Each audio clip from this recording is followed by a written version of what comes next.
Hey there, friends. Welcome to the Taking Your Next Step podcast from Collegians for Christ. Through each episode, we will journey together focusing on knowing what you believe and why you believe it.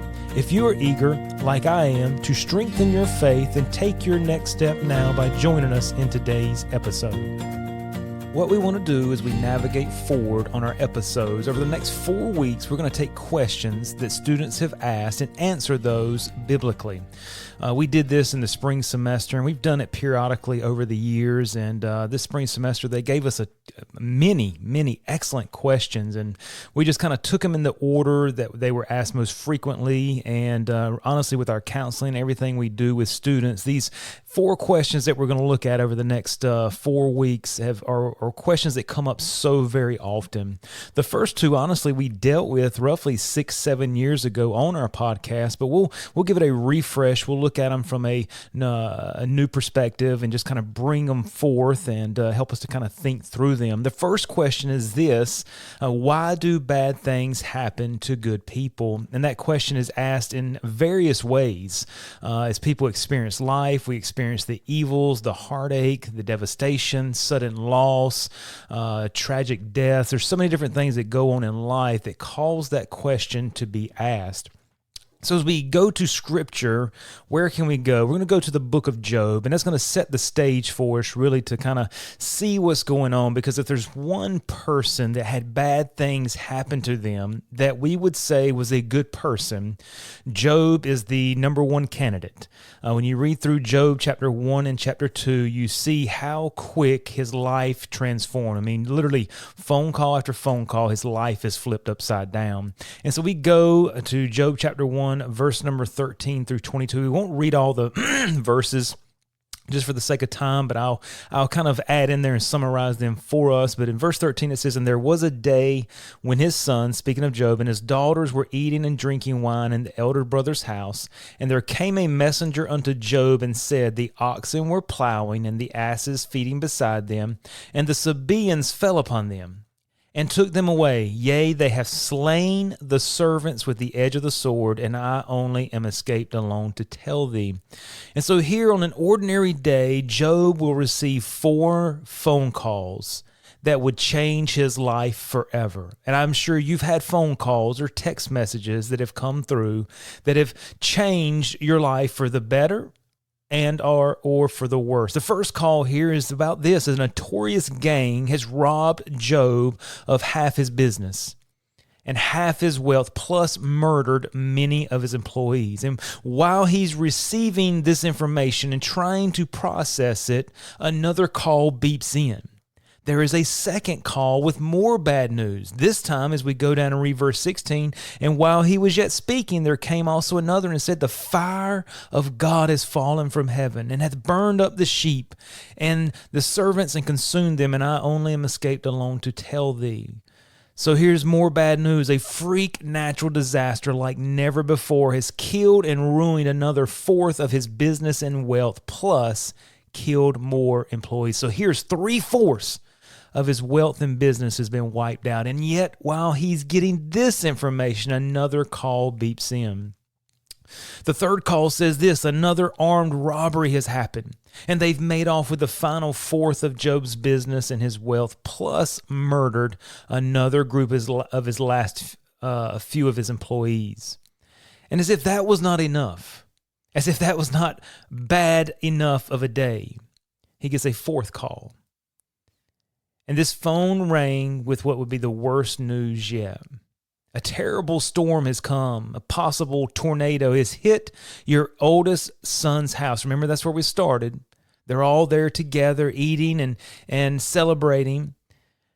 And a storm has destroyed their house, his house, and there are no survivors. That's day 1. Day 2 comes, and you hope it would get a little bit better, but we find out real quick that Job would lose his health to a severe disease with terrible symptoms in chapter 2. And then he would lose the support of the one closest to him. His wife said, "Curse God and die. It's just too much." So the one that's supposed to be there to hold his hand and encourage him, he's lost her encouragement too. Let me ask you this. If this was your life, what would you be thinking? How would you be feeling? What questions would you be asking? I know what I would be saying. Why, God? Why are you allowing this to happen? Why, God? Could it get any worse? What was Job's response to this? On the first day, it says, "In all this, Job sinned not, nor charged God foolishly." It did say that he arose, rent his mantle, shaved his head, and fell down to the ground and worshipped. And he said this, "Naked came I out of my mother's womb, and naked shall I return thither. The Lord gave, and the Lord hath taken away. Blessed be the name of the Lord." I'm not so sure that that would be my response. His wife said, "Curse God and die." But he says unto her, "Thou speakest as one of the foolish women speaketh. What? Shall we receive good at the hand of God, and shall we not receive evil? And all this did not Job sin with his lips." The Bible goes on to tell us that Job was a perfect and an upright man. He feared and reverenced God, and he turned away from evil. When he says perfect, it doesn't mean he was perfect in the sense of sinless. It just means he had a character and an integrity about himself. My response would have been great grief, great sorrow. Job sat silent for 7 days. I think that's accurate. When things like this come into our lives, we're going to respond emotionally. We're going to feel pain, and God lets us know that. But also Job's response was one of worship and praise. So the question immediately comes up, why do bad things happen to good people? We see that Job was perfect and upright, yet all these bad things happened to him. Let's take it to the next level here. To answer this question, you and I will need a behind-the-scenes look. And if Job's life was a movie, these 2 chapters would be included in the bonus features to give you and I a behind-the-scenes look to provide an understanding as to why all of this is occurring. My son loves to watch the bonus features. He loves to watch the end credits and different things that trailers and so forth about movies. And to me, I don't really get into that, but he loves doing that. And there's times when he can tell me stuff about how a movie was made, why it was made, and so forth, because he has watched that. As we read these first 2 chapters, we're going to understand why this happened in Job's life. Who is responsible? Did Job do something wrong, or did he not? Who instigated the entire ordeal? And we'll understand why bad things happen to good people. So we see, first of all, the main character behind the scenes. Behind the scenes, we're introduced to 2 people, 2 characters, God and Satan, and we learn a lot about each one of them. If we go back to Job chapter 1, verse number 6, it says, "Now there was a day when the sons of God came to present themselves before the Lord, and Satan came also among them." So we understand that Satan has a free will just like humans. Satan can access God in heaven and converse with him. He does that. Satan spends his time walking all over this earth. We understand from Ephesians that he has a hierarchy of demons that he leads that do work for him. Satan, we understand, is targeting humans to destroy and accuse them before God. 1 Peter 5:8 tells us he walks about as a roaring lion seeking whom he may devour. Who are his targets? You and I. But we see here that he has a free will just like humans, and he also has tremendous power in our world. We learn here that Satan is behind all of this. The conversation goes down in verses 7 through 9, and Satan answered the Lord and said, Doth Job fear God for naught? Have you not protected him? But if you put forth your hand, he will curse thee. And the Lord said unto Satan, Behold, all that he hath is in thy power, only upon himself put not forth thine hand. So Satan went forth from the presence of the Lord. And we would see what we read earlier, that Satan has power over people and nations to provoke them, move them to violence and war. Sometimes we wonder why all that is going on in the world, all the evil, all the fighting, the wars, and so forth. And we see Satan instigates people. He instigated the Sabaeans to go and kill and rob the business of Job. We see that he has power over nature. We see that he has power over weather. And we see that he has the power to inflict with sickness and disease. It's interesting in one of the verses here that the employees attributed, it says, while he was yet speaking, there came another and said, the fire of, watch this, of God is fallen from heaven and hath burned up the sheep. Why on earth did the employee attribute the fire to God? It was Satan that brought the fire down, yet here is the employee attributing it to God. You see, Satan's prime tactic is to mimic the power of God, so that people like you and I will accuse God for the evil that Satan is in turn doing. We're so quick to blame God for the bad and evil in this world. And why is that? When we ignore the reality, when we ignore the power and the authority of Satan and his demons and the work they do, we will naturally attribute Satan's evil to God. It was instantly, the blame got cast on God. It's so interesting here that we see that.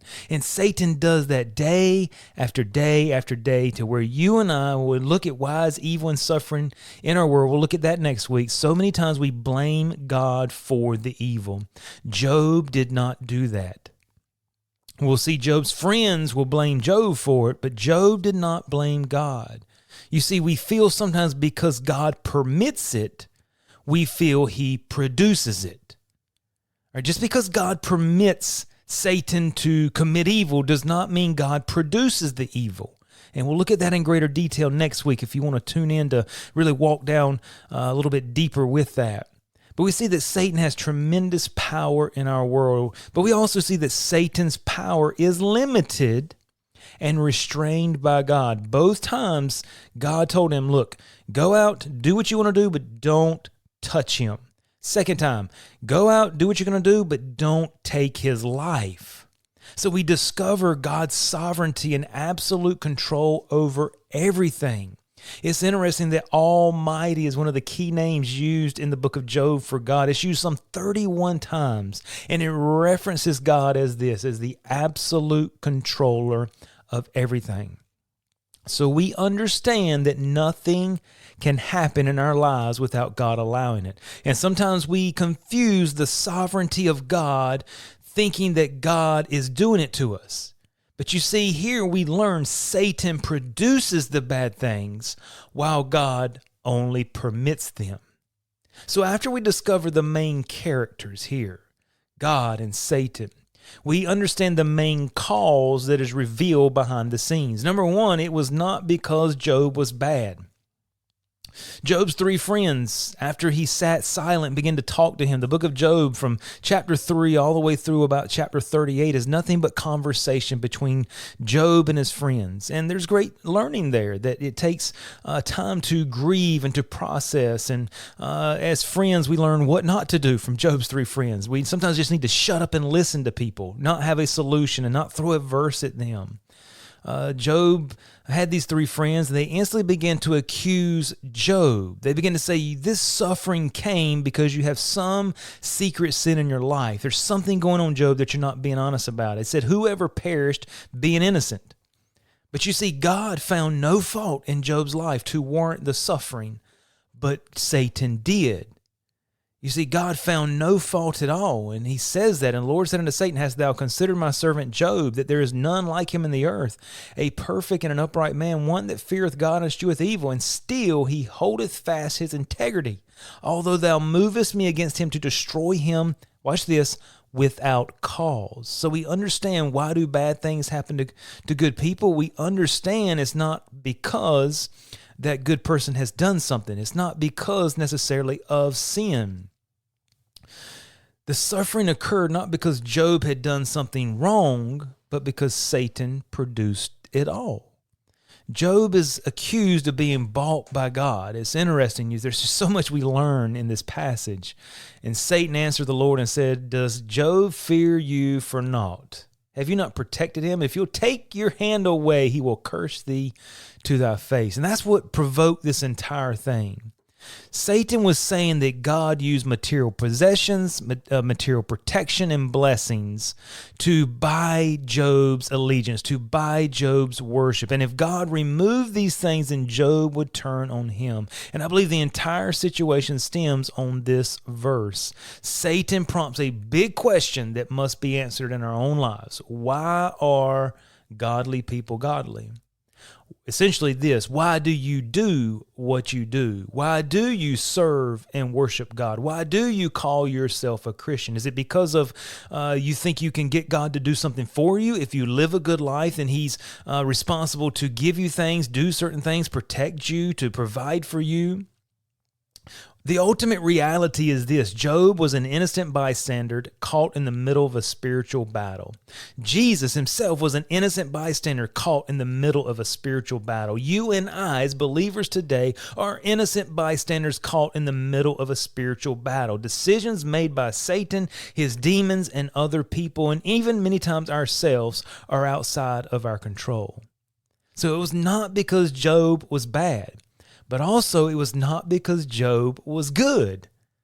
All right, what is good and bad is relative for you and I, because God is the objective standard of what is good and bad.